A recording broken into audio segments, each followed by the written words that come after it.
Right, I'm here in Grace Park. I just want to shoot another video, the continuing story of the horse chestnuts. Grace Park is about it's quite an elevated position, not sure exactly how high it is above sea level, 5, 6, 7, 800 feet, I would guess somewhere like that.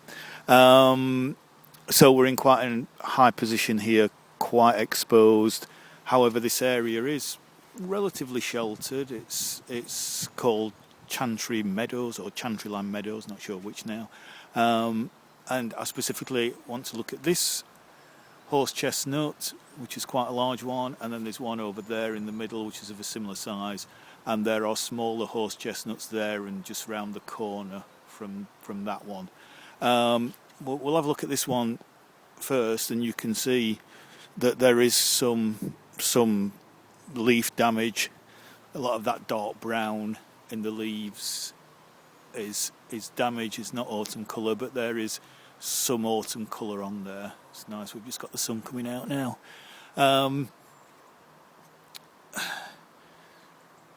So this tree, I'm stood on the northern side of the tree, but this tree is so big that obviously a lot of it will get sun all day long. So there is quite a lot of damage there, but I don't think the damage on this tree is as extensive as the damage on that tree over there, which we shall go over and have a look at in a minute. And I think the reason for that is I keep saying the reason. Possibly one of the reasons is that just down there is a stream. This area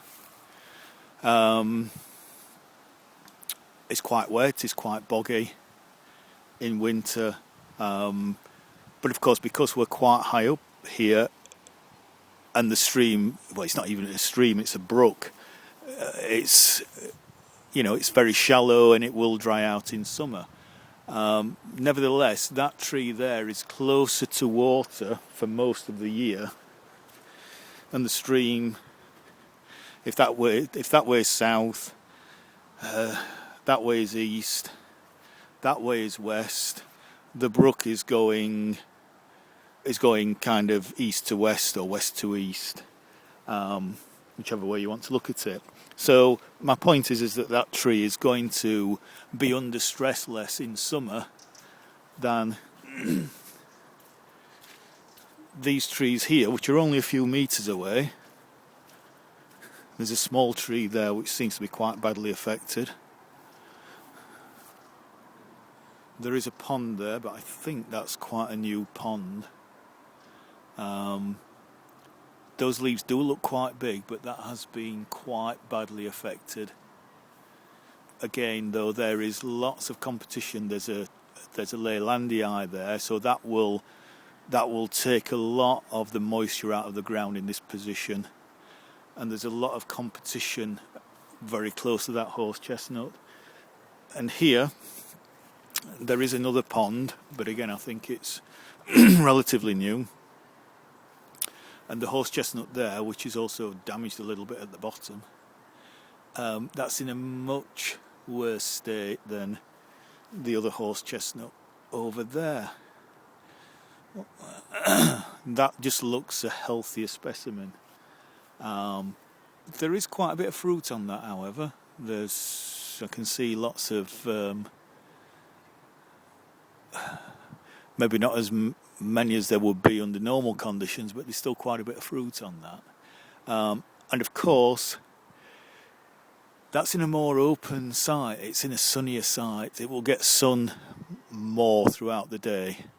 There's a smaller horse chestnut there, and there is a smaller horse chestnut at the side there, and there are other trees that are relatively close. The one there, so there is some competition, and that tree will get a lot of sun. And the point that I didn't really make on the videos yesterday is if this moth comes from Greece, to my mind it's going to do a lot better if it's on a tree if it's mining leaves that are continually exposed to sun, because it probably needs that warmth to survive, than trees that are slightly more shaded.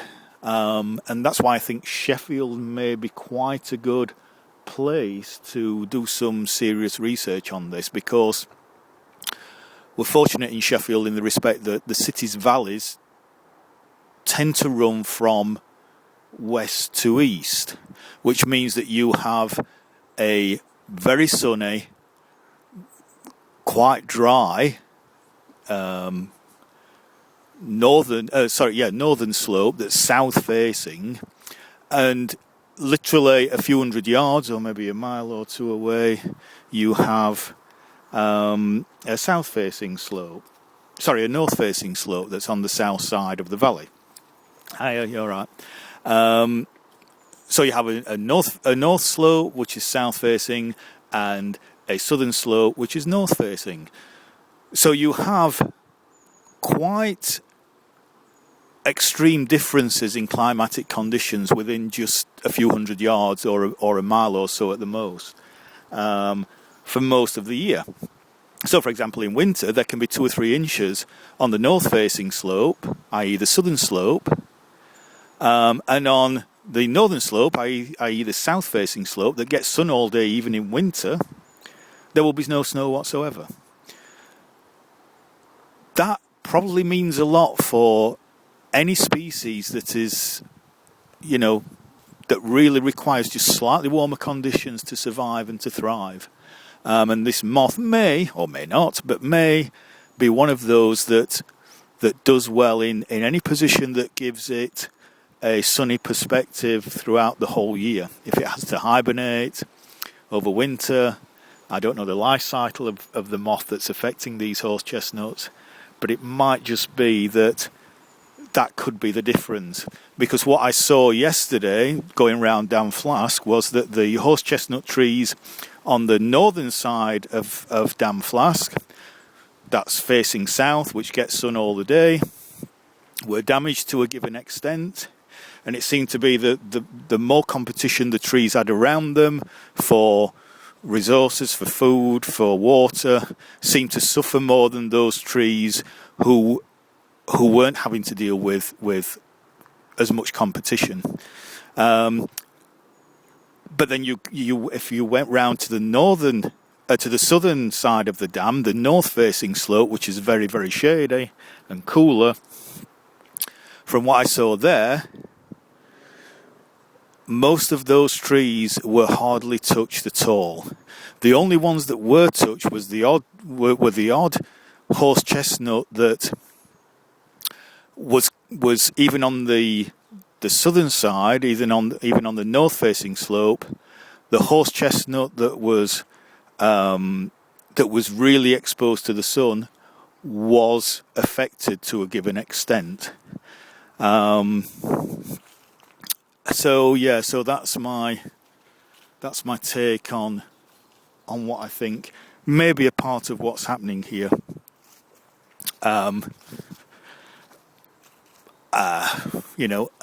it may be that Sheffield could be a good place to do some research on that, but that's, I suppose, for other people to make that decision. Anyway, I think I'll finish there. So bye for now.